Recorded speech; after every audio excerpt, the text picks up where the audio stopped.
Well, hello again. I haven't done anything yet, but let's go over and see if it's the solenoid to the starter or from the solenoid to the key. And here's how that's done. I'm kind of glad this happened. I guess in a way I can help people who don't know much about these cars and they happen to own one. They're kind of learning as you go. Right here's the solenoid on the 66. Get over here where you can see it. This top thing right here. All I have to do is jump between the positive cable on the battery, if you got it hooked up to the battery, that is. All I got to do is take a screwdriver and just there's this piece of metal right here. This is another cable.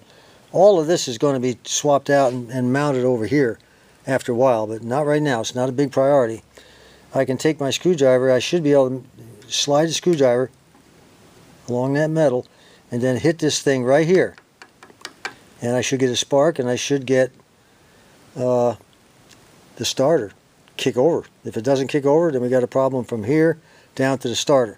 So if it kicks over a little bit, then got to go back to the key. See if maybe the back of the key plug came loose. It's a brand new key switch. I don't know why. Well, here we go. Now don't let it scare you when this thing, if it jumps, don't let it scare you. You have to expect it. But make sure your steering wheel is all the way to the right, and I'll show you why in a little while.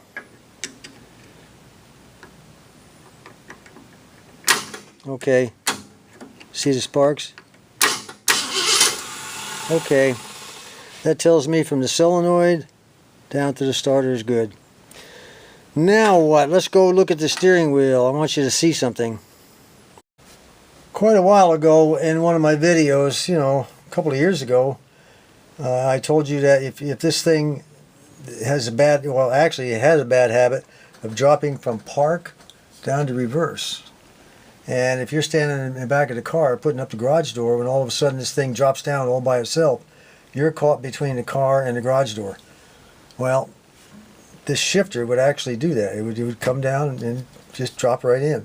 And Nick, on Vintage Thunderbird Repair, he shows how to repair the shifter handle if you want to use the old one or buy a new one. He uses the old one.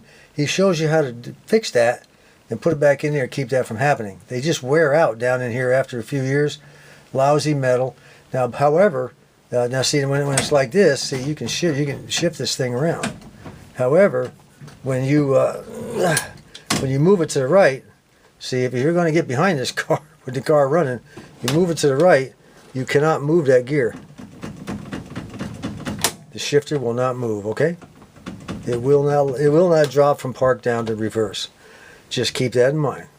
That's why I always keep mine to the right, because I never know when I'm going to have to go around the back and maybe do something. Alright, let me see what happens now one more time. I'm going to stick the key in. The first thing I'm going to do is check the back of this key switch. Make sure the plug didn't come loose on me or anything. I'll see, and then I'll turn the key and see what happens. Well, everything seems to be tight in the back of it. But even if I put the key in and turn it and the car starts, I'm not out of the woods yet, because I haven't figured out what caused the problem. I mean, a lot of people say, well, it starts, we're good to go now. No, we're not. We got to find out what caused that, because if I eventually get this thing out on the road and it does it again, I won't know really where to look. Well, how about that? She cranked right up. I don't know what it is. It could be this shifter wasn't all the way in park. It could be a lot of things. I don't know. That's terrible. I cleaned the posts on the battery again, tightened everything up. I don't get it. Today we're going to take a little break from the Thunderbird to do a couple of things that I'm going to need to work on the Thunderbird. The other day I was using my really top quality #1 Diablo compressor hose. And I didn't bend it any more than any other hose I would have bent my entire life. And all of a sudden it just sprung a big hole in the side here and air started blowing out. I said, well, isn't that wonderful? I'm down here taking lug nuts off my truck. And so I stopped. I taped it all up because I needed to get the lug nut job done. I'll just temporarily tape it up and fix it later. Well, I got it all taped up nice and tight. And I took off two more lug nuts, and it blew another hole right. I don't know if you can see it or not that big a deal, but it blew another hole right there. Boy, I'll tell you what, this is quality stuff. Must have been a manufacturing defect. Okay, so what we're going to do now is we're going to cut this baby off right here. And I'm going to show you how to fix this, and you are going to be so impressed.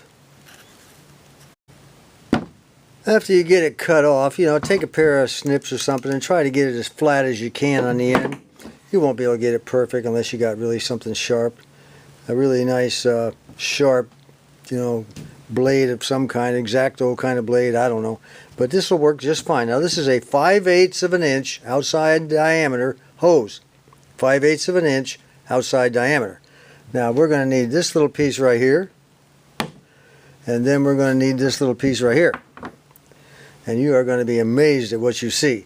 This thing is threaded. Actually you have to, it's not really threaded, it's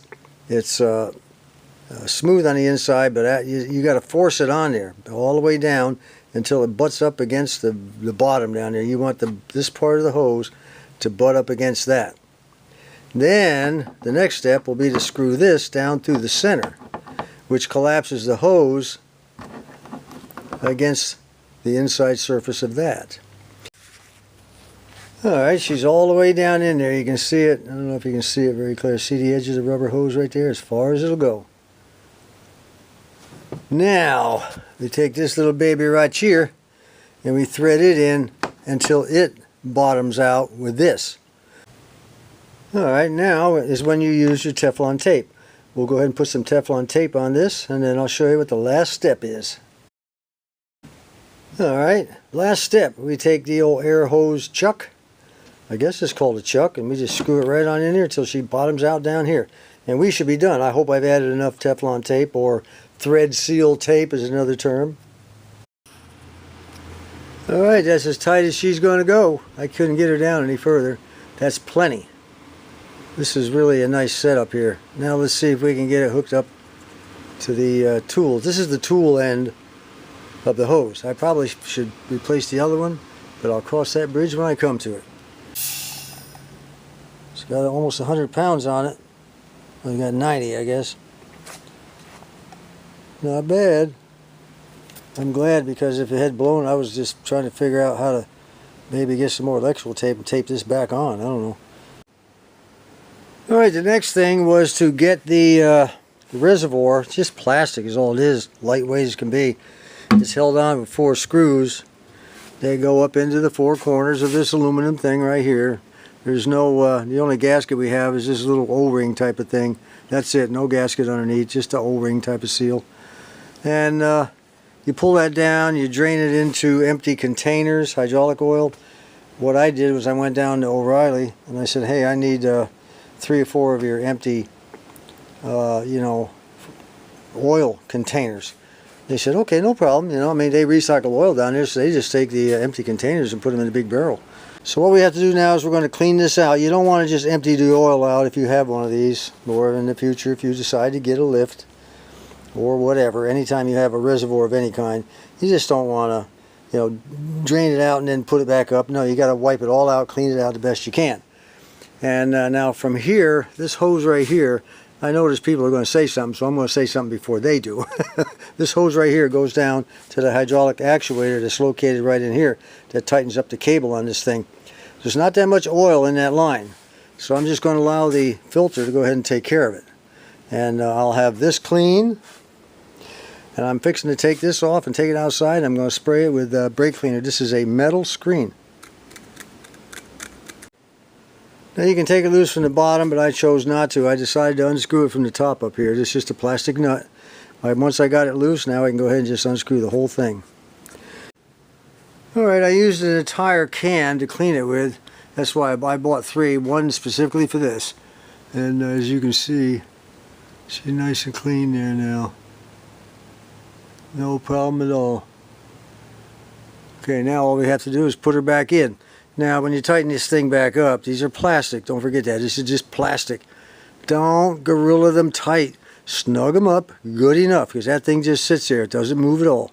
And we'll get that back up, and then I'm going to have to clean out the reservoir. Got to do that by hand. Just make sure you don't tighten these up, because if you screw these nuts up, you got a problem.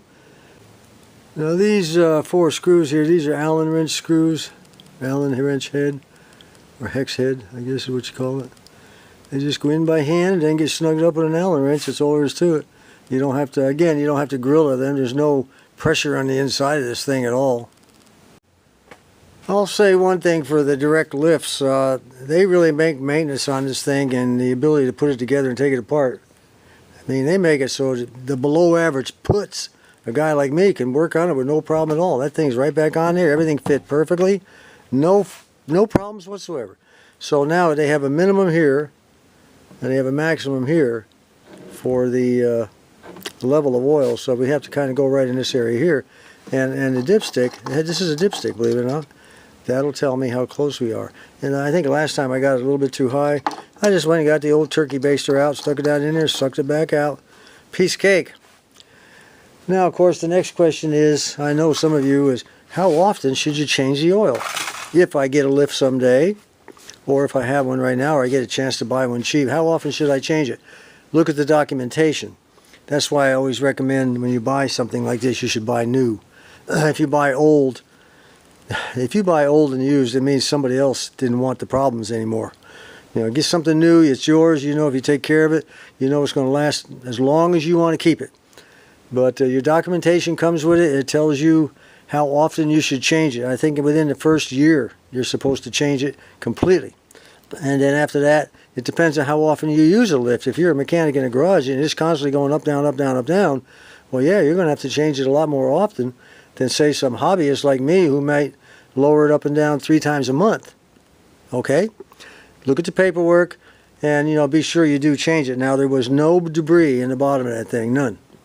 It's just oil. So, which makes me feel pretty good. And the reason for that is I don't use it that much, you know. All right, what I'm going to do now is I'm going to put the oil in tomorrow. I got to go feed the dogs and I'm going to call it a day. I'm going to come out early in the morning. I'm going to put oil in there and then we're going to crank this baby up. If the ground is soft, I want to back it out. We've had a lot of rain lately, which is odd for June, especially in the middle of June. We don't usually get rain that much. And if I drive this out, if I back it out in that yard when the ground's wet, it'll sink down to the axle. Forget that. So hopefully tomorrow I'll be able to do it, but it all depends on how hard the ground is. I shall see you then. Oil has been added to the reservoir. It took about 2 3/4 gallons, and I'm going over my 10-minute limit. I didn't want to make videos much more than 10 minutes because there was a couple of things I needed to show you. So now what I'm going to do is I've got that dashpot on there with the original bracket. It's kind of dumb when you think about it. And someone said, well, you don't have strong enough string to make or a spring to make the throttle go forward. Actually, I've got 2 springs on it. I got this one, and this one. Plenty of, and I've got this one down here. I got all kinds of springs down here. Should work. Shouldn't be any problem. I think it's a problem with the carburetor. The reason being I need to power wash all of this under here. It was full of mud wasp nests, or dirt daubers as they say down Texas. And I guess they say it in Arkansas too. Anyway, fancy that. I fancy having mud wasp nests in here. Couldn't believe it. Anyway, we're going to go ahead and just power wash this and everything so I can kind of clear coat it, make it look real good, clear coat it. And I have a big thing that I've already painted. Everything's got to go over the top, and that'll take care of that. And then I want to spray paint all this stuff that's been derusted and put rust reformer on it. I want to kind of tape it off and make it look real good. Sort of make it look like this right here. This has already been done. It'll need a little bit of a touch up here and there. I kind of nicked it a little bit. We're going to make it look good. So we'll get to that next time. I also have to paint all that stuff up there. I don't know how much I'm going to paint that.